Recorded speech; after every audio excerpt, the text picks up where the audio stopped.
यहां तक भी हम लोग श्रवण किया। ये जब कुरुक्षेत्र के युद्ध में भीष्म पितामह ने कृष्ण ने क्या प्रतिज्ञा की, मैं अस्त्र नहीं उठाऊंगा।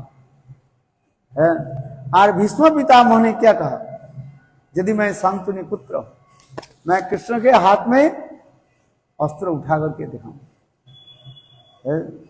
देखो इसी कुरुक्षेत्र युद्ध में जब भीष्म पितामह के साथ अर्जुन के साथ जब घणाघोर युद्ध होने और उस समय अर्जुन पराजित होते जा रहे हैं और इधर भगवान ने प्रतिज्ञा की मेरे भक्त को ही पराजित नहीं हो, नौ में भक्त रणन से। किंतु देखा स्वयं कृष्ण देखा ये अर्जुन पराजित होते जा रहे हैं, तब उस समय स्वयं भगवान ने क्या किया, कृष्ण और देखो रथ से नीचे उतर करके और रथ के पहिया लेकर के और भीष्म पितामह की तरफ दौड़ने लगे। इतने क्रोधित हो। और उस समय हमारे आचार्य पाद कहते हैं जब कृष्ण भीष्म पितामह के निकट दौड़ने लगे, वो पहिया रथ के पहिया लेकर उनको मारे, उस समय कृष्ण की जो पीताम्बर जो है बोले नीचे गिरने लगे। बोले वो कौन था, कोई बलदेव प्रभु ही था। नहीं तो ना जाने पृथ्वी कैसे उछल करके गिर ना जाए। इस प्रकार ही देखा है बलदेव कि वास्तव बलदेव प्रभु किस प्रकार सेवा आदि करते हैं। कृष्ण की समस्त प्रकार की सेवा आदि करते, क्या सख रस में, वात्सल रस में, शांत दास सख वात्सल माधुर्य सब प्रकार की सेवा आदि करते हैं। तत्व से तत्व रूप में और रस रूप में बलदेव प्रभु की सेवा आदि करते हैं। तत्व रूप में बलदेव प्रभु जो मैंने बताया ये दशविध सेवा आदि करते जा रहे, क्योंकि बलदेव प्रभु गुरु तत्व है, अखंड गुरु तत्व है। गुरु ही हमें क्या सिखाते हैं, हमें सेवा की परिपाटी सिखाते हैं। गुरु के कार्य क्या है, ना स्वयं आचरण करके अपने शिष्य की जो है सिखाता है। उसी प्रकार बलदेव प्रभु अखंड गुरु तत्व, कृष्ण का हम कैसे सेवा करें, ये सेवा की परिपाटी दिखाती है। छत्र के रूप में बलदेव प्रभु कृष्ण की सेवा आदि करते, शंख क्या बोले शेष नाग के रूप में सेवा आदि करते जा रहे हैं। इसलिए कृष्णदास कविराज गोस्वामी वर्णन करते हैं, बलराम गोसाई मूल संकर्षण पंच रूप धरी करे कृष्णेर सेवन, आपने करें कृष्ण लीलार सहाय, सृष्टि लीला कार्य आदि करे धरी चार कार्य।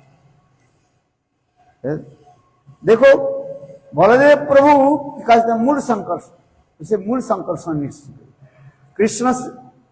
कृष्ण तत्व जो हम आलोचना करते हैं, एक स्वयं रूप और एक तदिकात्म रूप और आवेश।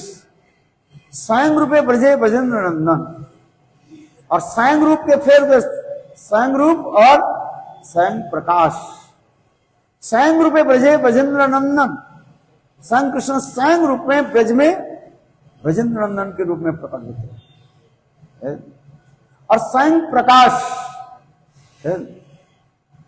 एक होता स्वयं प्रकाश के रूप में, एक दारिकापुरी में महिष के साथ विवाह आदि करके वहां पर अनेक रूप धारण आदि करे। और फिर रासस्थल में भी कृष्ण अनेक स्वरूप प्रकाश करते जा रहे। और फिर स्वयं कृष्ण दिखाते प्राभव और वैभव विकास आदि दिखाते। इसलिए बलदेव प्रभु स्वयं कृष्ण की अभिन्न देह होकर के ये सब सेवा आदि करते जा रहे हैं। कृष्ण लीला इतने जटिल है, उसके समझना बहुत कठिन हो जाता है। जिसे संघ चैतन्य महाप्रभु सनातन गोस्वामी पाद के कृष्ण लीला वर्णन करते हुए इसमें वर्णन किया, क्योंकि स्वयं जो है कृष्ण किस प्रकार बलदेव के रूप में प्रकट हुए, इसलिए कह रहे हैं बलदेव प्रभु जो है कृष्ण के अभिन्न शरीर कहा जाता है। केवल इतना ही भेद है, वर्ण और अस्त्र धारण में भेद दिखा रहे हैं। कृष्ण कृष्ण वर्ण है और बलदेव प्रभु श्वेत वर्ण बताया। और वस्त्र और अस्त्र आदि धारण में देखा जाए, कृष्ण जो है वृंदावन में बंशी धारण करते हैं और बलदेव प्रभु सिंह आदि सिंगा बजाते हैं बलदेव प्रभु के लिए। और बलदेव प्रभु है और एक हल और मुसल आदि धारण कर रहे हैं। अभी अभी हम लोग ने श्रवण किया, ये बलदेव प्रभु हल मुसल आदि क्यों धारण करते हैं? बलदेव प्रभु हल मुसल धारण करते हैं, जीव के हृदय में खेती करना है। जैसे कृषक खेती करने के लिए हल चलाते हैं, तब तो बीज बोएंगे, ठीक उसी प्रकार बलदेव प्रभु हल के द्वारा जीव के हृदय में खेती करते हैं। क्योंकि जीव के हृदय में अनेकों जन्म की अनर्थ आदि पड़े हुए, पत्थर के भांति पड़े हुए, और उसके खेती आदि कर उसको खेती करने के लिए हल चला है, हल चलाना है। और दूसरी है हल के द्वारा सबके आकर्षण करते हैं, और मुसल के द्वारा वो बड़े बड़े पत्थर जो होता है उसको क्या करते हैं, सब विनाश करते हैं। इस संसार में दो प्रकार के व्यक्ति हैं, दो भूत सर्गल के उसमें दैव आसुर एव च विष्णु भक्त भवे दैव आसुर तद विपर्य। इस संसार में दो प्रकार के व्यक्ति कहते हैं, एक है क्या सुर भाव संपन्न देवता भाव संपन्न, और एक असुर भाव संपन्न। दो भूत सर्गल के उसमें दैव आसुर एव च देव भाव संपन्न होता है, सत्विक भाव संपन्न उसके देव भाव कहा जाता है, और एक असुर भाव संपन्न होता है। इसलिए असुर को क्या करना चाहिए, उनकी असुर जो व्यक्ति जो है उसके कोई सांत्वना दे करके नहीं होता है, मीठी बातों से नहीं होता है, उसके क्या करना पड़ता है, उसकी पिटाई करना पड़ता है। मूर्खाना लोगुड़ंग जथा, मूर्ख व्यक्ति के क्या करना पड़ता है, उसके लोगुड़ माने लाठी के द्वारा उसको पिटाई करना पड़ता है। इसलिए बलदेव प्रभु ये हाथ में जो मुसूल रखा किस लिए, दुष्ट के दमन करने, पिटाई करने के लिए, और शिष्ट के जो है कृपा करने के लिए। इसलिए बलदेव प्रभु के यही कार्य है, दुष्ट व्यक्ति की पिटाई करो। जैसे उदाहरण देते हैं, एक बार कृष्ण बलराम हस्तिनापुर में आए, और उस समय दुर्योधन ये गाली देना शुरू किया है। वो इसके विभाग नहीं सुभद्रा हरण के लिए, वो दुर्योधन के बेटी की लक्ष्मणा की जो है हरण प्रसंग आदि विवाह आदि प्रसंग जो है बहुत सुंदर कथा जो है। उस समय दुर्योधन गाली देना शुरू किया, बोले इतने ग्वाल जाती है, इनको मैंने क्या संबंध, केवल कुंती के साथ संबंध होने के नाते हम लोग इसको सम्मान दिया, किंतु देखो इसके पैर के जूता हम कहां रख दिया, सर पर। हाँ, इसलिए उस समय ये ऐसे कोटि शब्द आदि बोले, तो अब उस समय बलदेव प्रभु बहुत बिगड़ गए। बलदेव प्रभु बोले तुम दिखाता हूं, तो बलदेव प्रभु हल लेकर के क्या की, बोले सारे तुम्हारे हस्तिनापुर के मैं पानी में डुबा देता हूं। आज तक भी दिल्ली जो हस्तिनापुर जो है थोड़ा ऐसे टेढ़ा है। ये सब जो है बहुत बलदेव प्रभु के इसी का। और बलदेव प्रभु की अनेक कथा है लीला। कुरुक्षेत्र के युद्ध में जब कृष्ण तो बोले अर्जुन के मैं ये बनूंगा बस, सारथी बने। और बलदेव प्रभु बोले मैं ये युद्ध में भाग भी नहीं लूंगा, चले गए। बोले मैं इस समय कहां जा रहा हूं, तीर्थ पर्यटन करके चले गए। और तीर्थ पर्यटन करते करते नैमिषारण्य में आए। और उस समय ये रोमहर्षण सुत है, उनके पुत्र उग्रश्रवा कथा चल रही थी। ये रोमहर्षण जो है ऐसे कथा बोलते थे, उनकी सभा में कथा सुन करके सबकी रोमावली क्या हो जाता है, खड़े हो जाते हैं, बाल खड़े हो जाते हैं। किंतु देखो बलदेव प्रभु जब उस समय जब आए तो बलदेव प्रभु के सम्मान नहीं दिया। और बलदेव प्रभु बोले मूर्ख है, मैं बलदेव प्रभु माने विचार मैं अखंड गुरु तत्व, गुरु के जो सम्मान नहीं देते हैं उसके उनके मुख से श्रवण हरि कथा श्रवण करके फायदा क्या है। इसलिए बलदेव प्रभु ये विचार करके किया कि उसके रोमहर्षण के किया कि उनको एक गला काट दे, सिर काट दे। ये केवल कुश उठाया और ऐसे लगा दे बस। तब श्रोतालु हाहाकार करने लगे कि हम लोग किससे हरि कथा श्रवण करें। देखो बलदेव प्रभु ने किया कि वही रोमहर्षण की उनके पुत्र था उग्र सभा सुत का, बोले केवल हाथ उनके सिर पर हाथ है।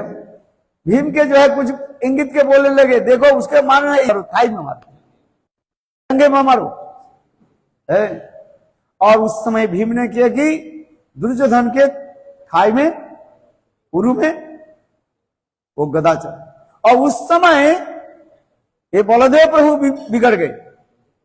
बलदेव प्रभु बोले क्या तुमको मैंने यही युद्ध सिखाया है? क्योंकि जहां पर गदा युद्ध होता है कमर के नीचे आप मार नहीं सकते। और उस समय बलदेव प्रभु इतने क्रोधित हो गया भीम के तरफ, बोले तुमको मैं मार दूं है। गुरु शिक्षा के तुमने गुरुदेव का अपमान कर दिया, मैंने तुमको शिक्षा दिया तुमने ये किया। तब उस समय भगवान कृष्ण क्या बोले बोले युद्ध के नीति किसने तोड़ा है? बोले युद्ध के नीति तो यही कौरव लोग ये लोग ने तोड़ा है। अभिमन्यु के बाद के समय ये लोग सप्त रथी घेर करके अभिमन्यु के मारे है। तो युद्ध के प्रारंभ में तो यही तो तय हुआ था, एक योद्धा दूसरे योद्धा के साथ युद्ध करेंगे। किंतु ये लोग ने किया कि जो चक्रव्यूह जो बनाया उसमें अभिमन्यु के ये लोग ने। तो अभी जो आप जो बोल रहे हैं युद्ध के जो नियम तो ये लोग ने तोड़े। और दूसरी बात है आप तो चले गए थे भाई युद्ध में भाग नहीं लूंगा, अभी आने की क्या जरूरत है आपको तो इसी प्रकार बलदेव प्रभु के जो है विशेष वैशिष्ट दिखा तो बलदेव प्रभु शांत हो।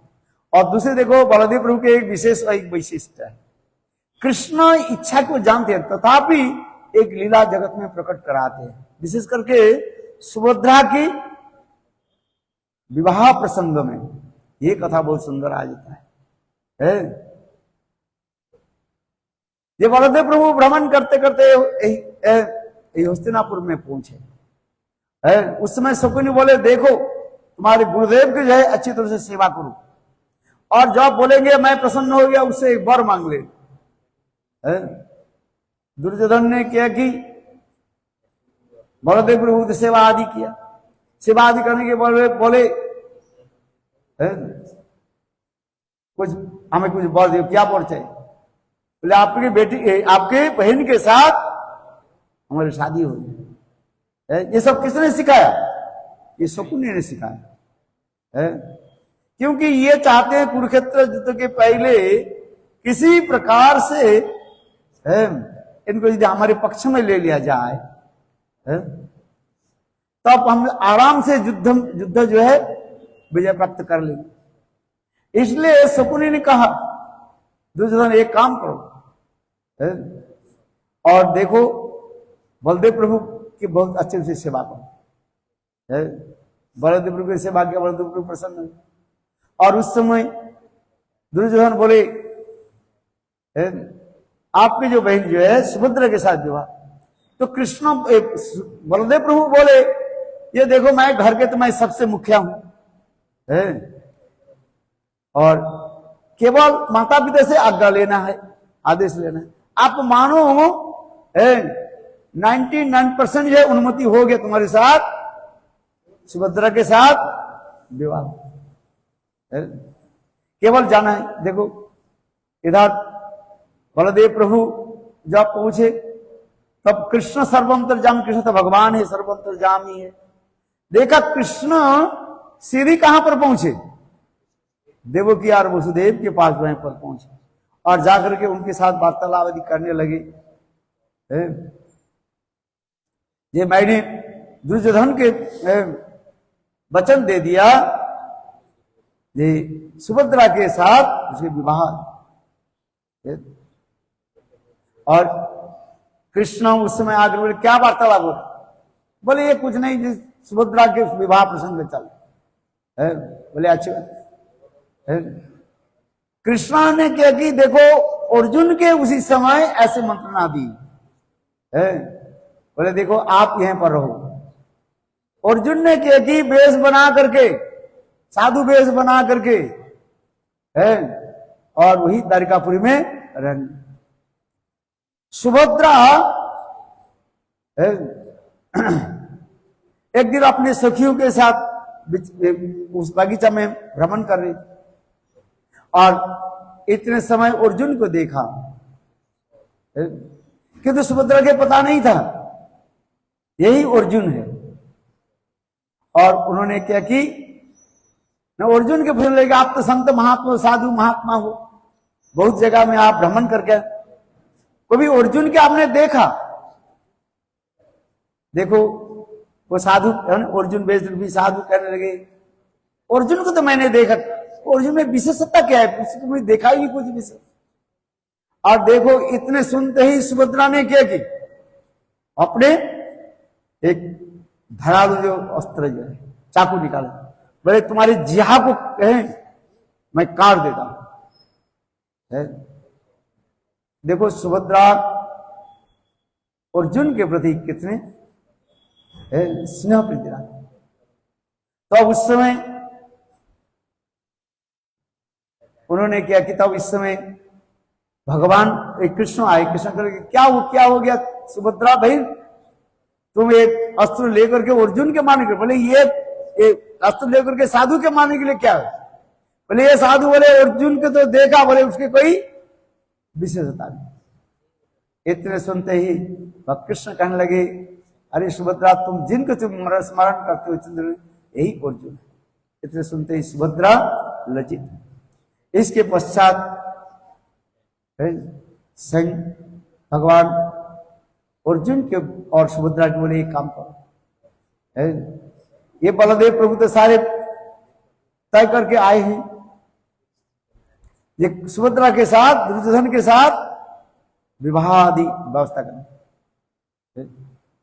और उस समय संग सुभद्रा की मंत्रणा दी, बोले काल प्रातः काल में देवी पूजा करने के समय जो जाओगे, और उस समय अर्जुन क्या करेंगे, उस देवी पूजा के पास ही और खड़े रहेंगे वो रथ लेकर, और तुम उस रथ में चढ़ जाओ। देखो सुभद्रा ने क्या कि अर्जुन के रथ पर उठे और स्वयं भगवान मंत्रणा दी, ये सुभद्रा तुम रथ चलाना है। अर्जुन रथ में बैठे और सुभद्रा रथ चला, और इतने समय उनके सैन्य लोग आक्रमण करने के, किंतु रथ चलाते हुए इतने तेज गति से रथ चलेगी आगे है। तब उस समय समाचार दिया, दुर्योधन के समाचार दिया गया, एक दुर्योधन बलदेव प्रभु के समाचार दिया गया, और बलदेव प्रभु सारे सैन्य लेकर के एकत्रित हुए। यह हम है अर्जुन के विरुद्ध में हम युद्ध करें, या हमारी बहन के जो है अपहरण की है। तब उस समय देखो कृष्ण आकर के बलदेव प्रभु के कहने लगे है, बलदेव प्रभु के कहने लगे भाई अच्छा ये बात बताओ, रथ किसने चलाया, संचालन किसने किया, अर्जुन और सुभद्रा है। सभी लोग कहना है सुभद्रा रथ चला, तो हरण किसने हरण किया है, सुभद्रा कृष्ण का अर्जुन का हरण किया कि अर्जुन सुभद्रा का हरण। बलदेव प्रभु कुछ उत्तर। और दूसरी बात, कृष्ण उस समय बलदेव प्रभु के भी इतने जोर शब्द से भी बोले। अच्छा देखो, क्या आपने सुभद्रा की मौत कभी पूछा, जो दुर्योधन के साथ वो विवाह करना चाहती है कि नहीं चाहती है? ये दुर्योधन ये दुष्ट है? ऐसे दुष्टों के साथ मेरे बहन सुभद्रा कैसे शादी करेगी है? उस समय बहुत सुंदर कृष्ण ने बहुत इतने सुंदर शब्द बोले है? क्या बताओ ये स्त्री जाति कोई पशु है? जैसे जिस किसी के भी उसके हाथ पैर बंद करके किसी के दिया जाए, ऐसे नहीं। और दूसरी बात है, क्षत्रिय जो होते हैं उसी प्रकार है। तो इसके बाद जो है बलदेव प्रभु कहते कन्हैया मैं समझ गया तुम्हारी यही है इच्छा है, इसलिए फिर कृष्ण देखो सुभद्रा के साथ अर्जुन की भी विवाह हुई। इसमें तो बहुत सुंदर वर्णन जो है दिखा गया, सुभद्रा हरण लीला कथा जो है। इसलिए सुभद्रा ये बलदेव प्रभु की जी अनेक लीला है। एक है मथुरा की लीला, दूसरी है द्वारका की लीला और वृंदावन की लीला। ये चारों स्थल, तीनों स्थल पर बलदेव प्रभु के अनेक प्रकार लीला आदि दिखाए गए। ये बलदेव प्रभु कभी कभी ऐसे लीला आदि भी करते हैं, संग ईश्वर तत्व होते हुए पर भी है कभी कुछ नहीं जानते हैं, ऐसे लीला भी करते हैं। जैसे ब्रह्मा जी के गोवत्स हरण आदि लीला में भी बलदेव प्रभु विचार करने लगे है। जैसे ये जिस समय ब्रह्मा जी कृष्ण के जो है बछड़े और सखा के हरण किया था है, उस समय बलदेव प्रभु नहीं गए थे लीला में है। किंतु देखो स्वयं कृष्ण करीब 1 साल हो गया बलदेव प्रभु विचार कर रहे हैं, देख रहे हैं। ये हर रोज कृष्ण जब गोचारण करके लौटते हैं, मां जसोदा कृष्ण के पहले लेते हैं। किंतु देखो जिस दिन से गोवत्स हरण लीला आदि हुई उस दिन से देखा ये सारे माताएं जो है अपने अपने पुत्र के लेकर के जाते हैं। बछड़े जो है अपने गाय के जब मां के जब दूध पीते हैं। बलदेव प्रभु ये विचार कर रही थी, पहले जो है सारे माताएं कृष्ण की आदर करते थे आरती उतारना, किंतु इसमें दिखा क्या सारे माताएं अपने अपने संतान को लिए जा रहे। और दूसरी ये बलदेव प्रभु देखा ये जो गाय चराते हैं गोप जाति, जो नीचे जो गाय चरा रहे हैं और ऊपर में 1 साल की जो बड़े बछड़े जो है वो ऊपर में, और देखो वो बछड़े जो है दूध पीने के लिए नीचे आ रहे और गोप लोग उसके रोक नहीं पाए। और गाय भी नया बछड़े को जो है आदर नहीं करके वो पुराने बछड़े को जो है दूध पिलाने के लिए तत्पर है। ये बलदेव विचार करने ये बछड़े है, कहते ये कोई हम दूसरी माया हमें कोई मोहित नहीं कर सकते। तो बलदेव प्रभु धाम से विचार किया, ये सारे बछड़े कौन है? स्वयं कृष्ण ही बछड़े है। इसलिए बलदेव प्रभु कहने ये कन्हैया, एक मां के दूध और एक गाय के दूध पी करके तुम्हारे पेट नहीं भर, और इतने बछड़े भी बनाए और इतने सखा भी बनाए। इसलिए गोवत्सा हरण के समय वास्तव रूप में देखा जाए स्वयं कृष्ण ही बछड़े के रूप में और सखाव के रूप में लीला आदि करने लगे, जिसके ब्रह्मा भी पता नहीं। इसलिए हमारे आचार्य पाद भी कहते हैं गोवत्सा हरण के समय ब्रह्मा जी वास्तव रूप में जो कृष्ण के जो गोवत्स और जो सखे को हरण कर नहीं पाए। ऊपर से देखा टीकाकार ऐसे वर्णन करते हैं, जब ब्रह्मा जी बछड़े और सखाओं के हरण करने के लिए आए, तो जो मैं कहते रहा वो उन्होंने किए ओरिजिन जो कृष्ण के जो नित्य सखा आदि जो है वो अंतर्ध्यान हो गए, और उस समय जो है जो माया के द्वारा और वो उनको लीला को सखाओं को प्रकट कर दिया, जिस सखाओं को जो है ब्रह्मा जी ने हरण करके गुफा में रखा है। क्योंकि ये कहते हैं ये ब्रह्मा जी जीव तत्व है और ये सखाओं कौन है, बछड़ा कौन है? ये साक्षात कृष्ण की जो है सर्वशक्ति के एक एक मूर्त प्रकाश है। ये कोई साधारण नहीं है। इसलिए कृष्ण ब्रह्मा जी के ये भी दिखाया, ये सखा लोग और ये बछड़े जो है वो कोई साधारण नहीं है।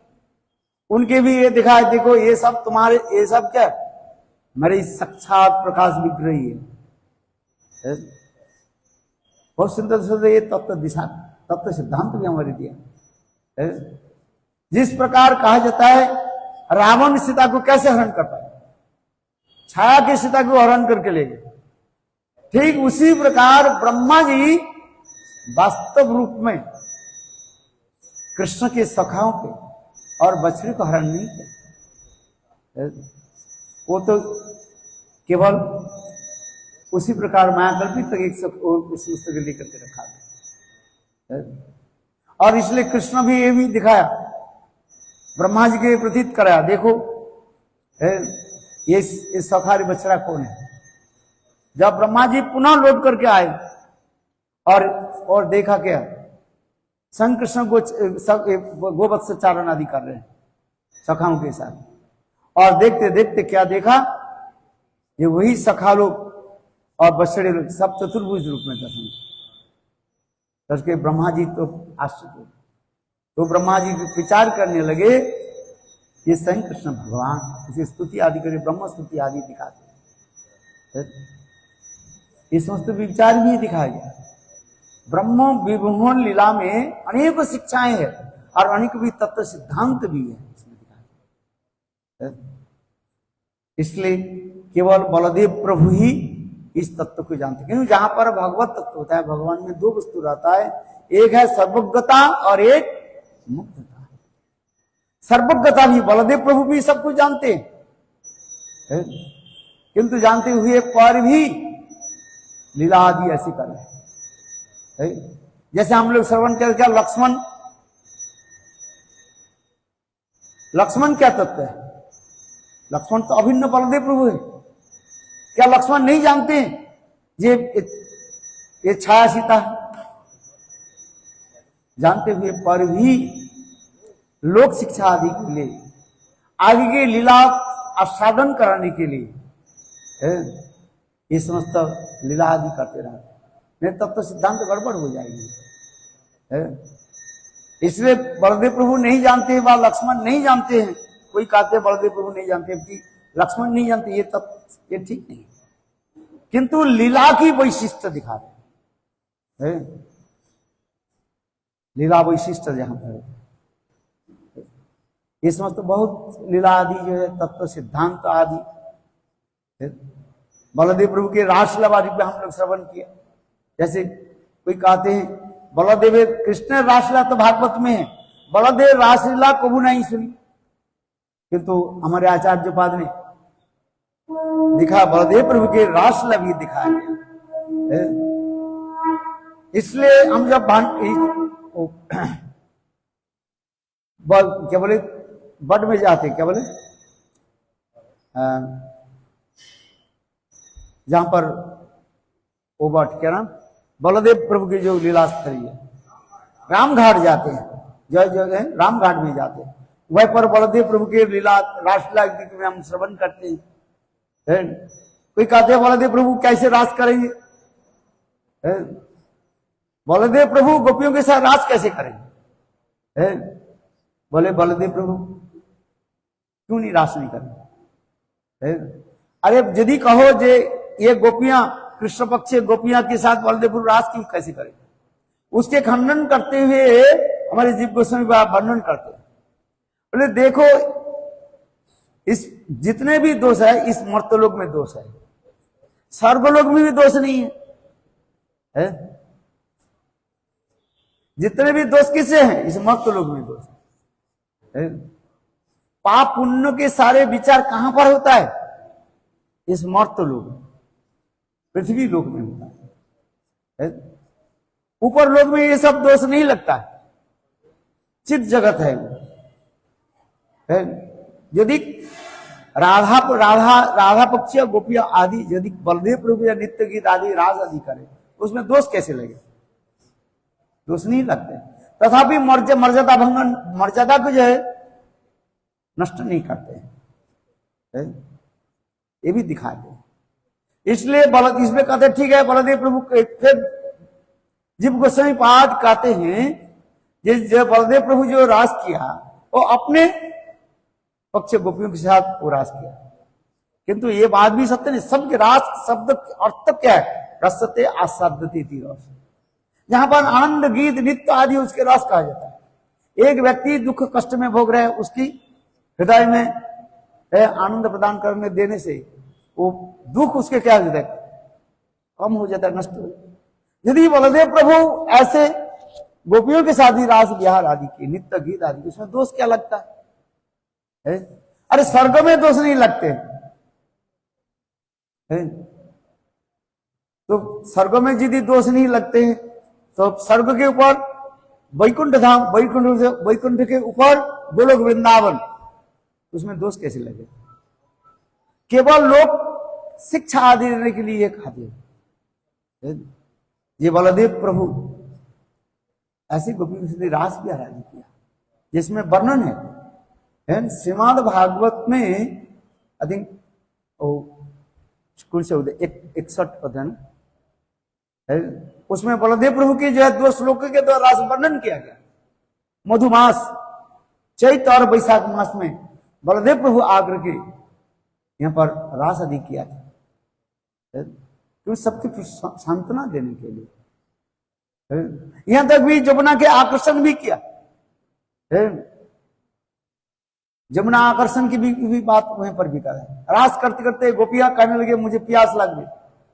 उस समय बलदेव प्रभु ने क्या की? जमुना के बुलाया, क्यों? जमुना बात सुनी नहीं, वो चलते जाते। तो बलदेव प्रभु ने क्या की? फल के द्वारा वो जमुना की आकर्षण की है। आज तक भी है वो जमुना जो है सीधी आते आकर के फिर ऊपर उतर के फिर नीचे चले जाते हैं, ये भी बताते रहते। तब भी इसमें फिर बलदेव फिर पुनः सिद्धांत देते हैं, बोले बलदेव प्रभु जमुना की कैसे आकर्षण करेंगे?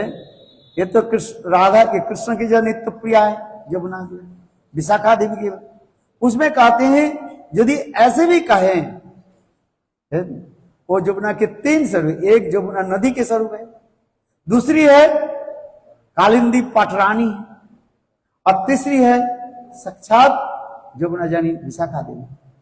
यदि कहो ऐसे जो है वो विशाखा देवी को आकर्षण नहीं किया, किसका आकर्षण किया?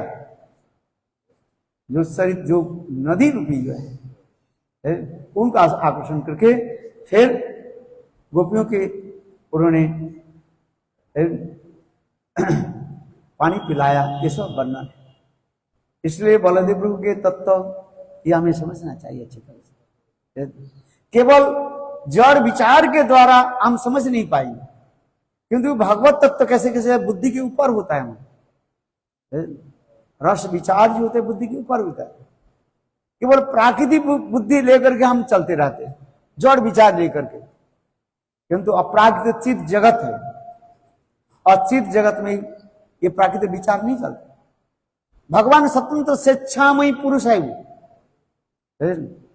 कब क्या लीला करते हैं उसके बारे में हम क्या समझ पाए। इसे कहते हैं नांग आत्मा प्रवचन लब्बो न मेदया न बहुना सुते न जो में वैसे बनते ते न लब्बो तस्व आत्मा विभ्रते तो। भगवान जब कृपा करके हृदय में वो लीला आदि प्रकाश करेंगे तब हम समझ पाएंगे। इसलिए जीव गोस्वामी बात स्वकीय परकीय लेकर के बहुत तत्व आलोचना की है, पूर्व पक्ष और पर पक्ष लेकर के भी उन्होंने कोई कहते स्वकीय, कोई कहते पर। इसलिए जीव गोस्वामी पाद लिखते हैं ये जहां जहां पर स्वकीय को मैं अनुवाद कर दो, मेरा इच्छा नहीं है। मेरा इच्छा क्या है? परक्यत्व भाव के प्रदर्शित करना। तथापि कहीं कहीं लोक दृष्टि स्वकीयत्व की भी दिखाई, ये समझता अनेकों विचार आदि के जो है ये दिखाए। उसी प्रकार ये तत्व सिद्धांत आदि के लेकर के चलना। बोलो वृंदावन बिहारी लाल की है, बलदेव प्रभु की कृपा से तब हम समझ पाए। अनंग मोहनी अनंग मंजरी के रूप में है, राधा जी की सेवा प्रसंग। कोई कहते हैं अनंग मंजरी के रूप शरीर कैसे धारण करो, अनंग मंजरी के शरीर से राधा जी की सेवा कर। अनंग मंजरी तो है ही वहीं पर विराज है। बोले अनंग मंजरी के रूप में कैसे सेवा की? बोले भाव की प्रधान है। बलदेव प्रभु किस प्रकार शांत दास सख वात्सल समस्त प्रकार रस के द्वारा कृष्ण की सेवा आदि कर और कृष्ण के सेवा साधन, ये तत्व विचार दिखाते हैं। बृहद भागवतामृत ग्रंथ में सनातन गोस्वामी पाद भी बहुत सुंदर में तत्व भी दिखाया गया, विचार भी दिखाया गया, रस विचार भी उसमें दिखाया गया। किस प्रकार बलदेव प्रभु शांत रस में, सख रस, वात्सल रस, दास रस में, सख रस में, यहां तो कि वात्सल रस में भी कैसे सेवा आदि करते। कृष्ण गोचारण करते करते जब थक जाते हैं, संग बलदेव प्रभु कृष्ण के जो है शरण भी अपने गोद पर रखते हैं। जिस प्रकार माता पिता पुत्र संतान को जो है स्नेह अंचल के द्वारा उसके सारे कष्ट को दूर कराते हैं, उसी प्रकार बलदेव प्रभु गोचारण में बलदेव एक कृष्ण की भी उसी प्रकार सेवा आदि करते हैं। बहुत सुंदर इसमें कोई हास्य परिहास के युद्ध आदि भी करते हैं। एक केवल लड़ते रहते हैं, सखा एक सखा दूसरे सखा के साथ जैसे लड़ते हैं, उसी प्रकार भी बलदेव प्रभु भी कृष्ण के साथ सख रस भी आस्वादन आदि करते हैं, वात्सल रस भी आस्वादन करते रहते हैं, और माधुर्य रस में तो है ही सब प्रकार के रस। इसलिए करें ये पंच रूप धरी संकर्षण, कार्दोक्षाई, गर्दोक्षाई, कृदोक्षाई और शेष, ये 5 रूप में बलदेव प्रभु सेवा आदि कर। सृष्टि कार्य में 4 के रूप में और 1 रूप में संकर्षण, ये क्या बोले शेष और शेष रूप के रूप में अनंत करोड़ विश्व ब्रह्मांड की धारण करते हैं। और संग बलदेव रूप में कृष्ण लीला में समस्त सेवा आदि करते हैं।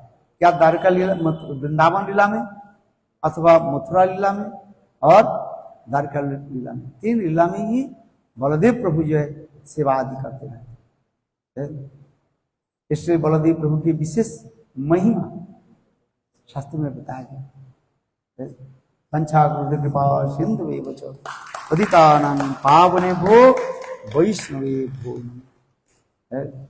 अभी आरती करने समय है, इसलिए बलदेव प्रभु हमें कृपा करें।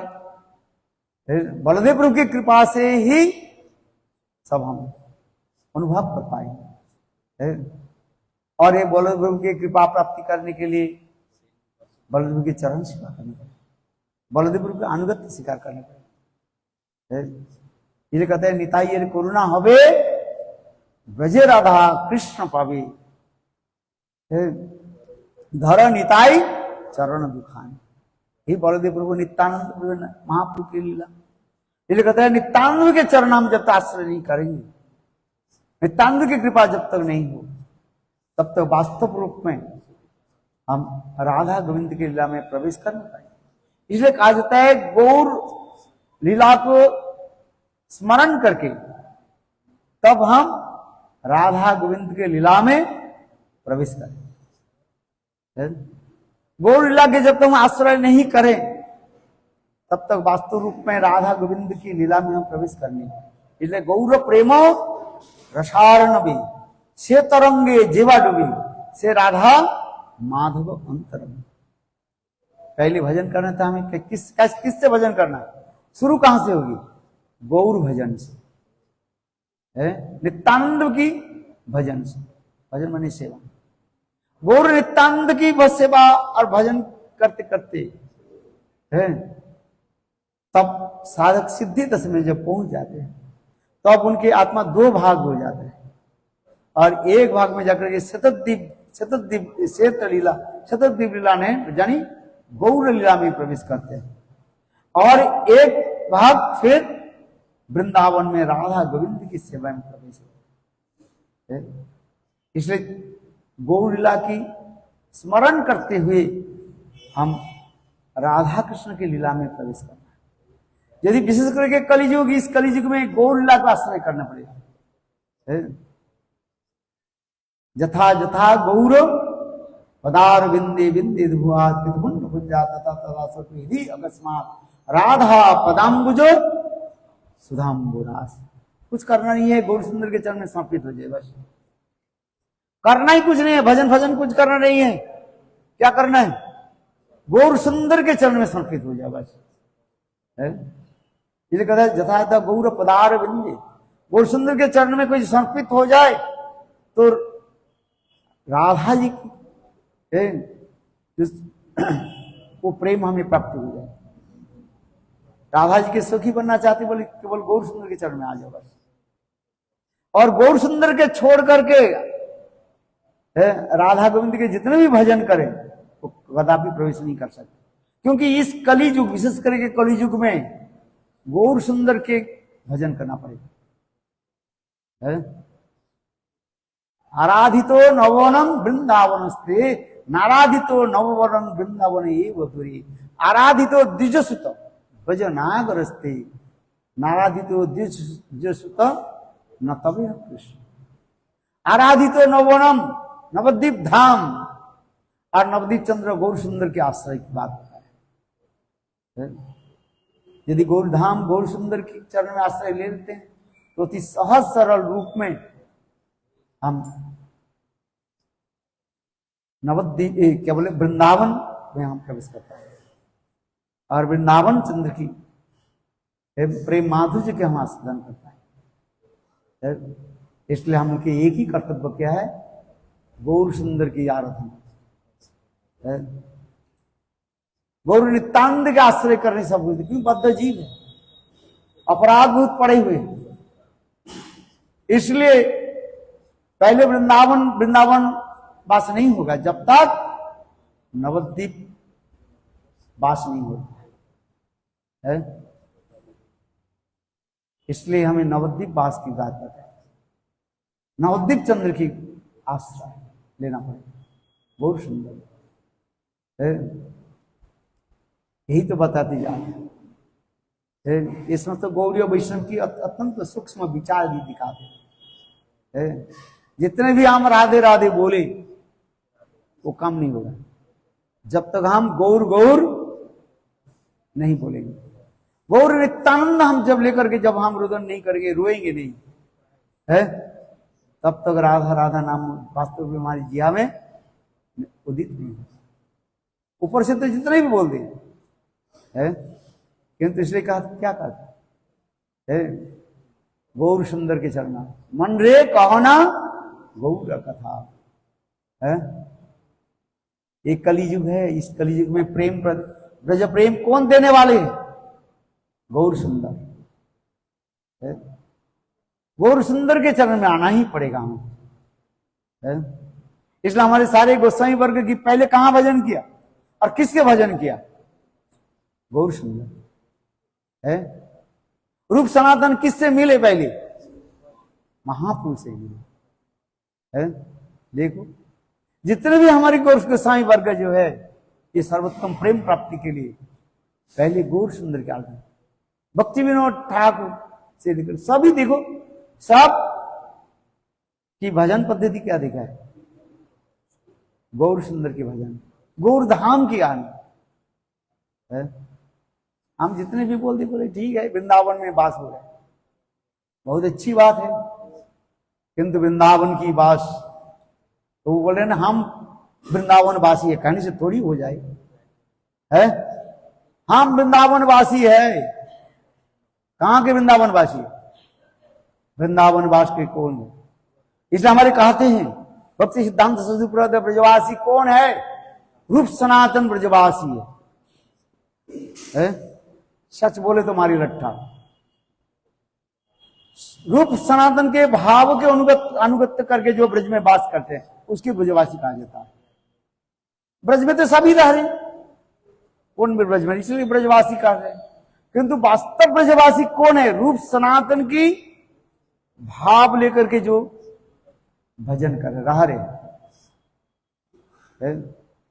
इसमें तो विचार हमें दिखा गया, उसके ब्रजवासी का है। ब्रज के साधन तो ही थे, सब ब्रजवास कर रहे हैं, किंतु ब्रज के ऊपर धाम के ऊपर क्या है? ये माया के जो है जाल बिछा हुआ है। इसे कहते हैं कृपा करी माया जाल उठाए जखन आंखी देखे सुविशाल चिन्मय भगवान है। यही तो कहा दिया कृष्ण। इसलिए धाम को दर्शन करने के लिए क्या करना पड़ेगा? ऐसे रूप सनातन रूप रघुनाथ की चरण आश्रय लेना पड़ेगा। केवल कहने से तो नहीं होगा। इसलिए रूप गोस्वामी, सनातन गोस्वामी, रघुनाथ दास गोस्वामी, हमारे गोस्वामी वर्ग जिस प्रकार ब्रज में रह कर भजन करते थे उस प्रकार भजन करना पड़ेगा। नहीं तो माया के जाल पर पड़ा हुआ देख रहे हैं। ये भूमि चिन्मय भूमि है। अनुभव तब होगा भजन करते करते। ये चिन्मय भूमि हम तब देख पाएंगे, ये कैसे ब्रज कैसे नित्य। जिसे ब्रह्म संहिता में वृंदावन की इतने सुंदर महिमा वर्णन करते जा रहे हैं। चिंतामणि प्रकट सर्व कद्म चिंतामणि प्रकट सद्मकल्प। ऐसे चिंतामणि में वृंदावन धाम कहां दर्शन हो? इसलिए वृंदावन धाम के दर्शन के लिए ये भाव होना चाहिए। इसलिए हमारे गोसाई वर्ग स्वयं आचरण करके वृंदावन में रह करके कैसे भजन आदि करते थे, वो भाव लेकर भजन करना पड़ेगा। बोलो वृंदावन बिहारी लाल की जय जय श्री राम।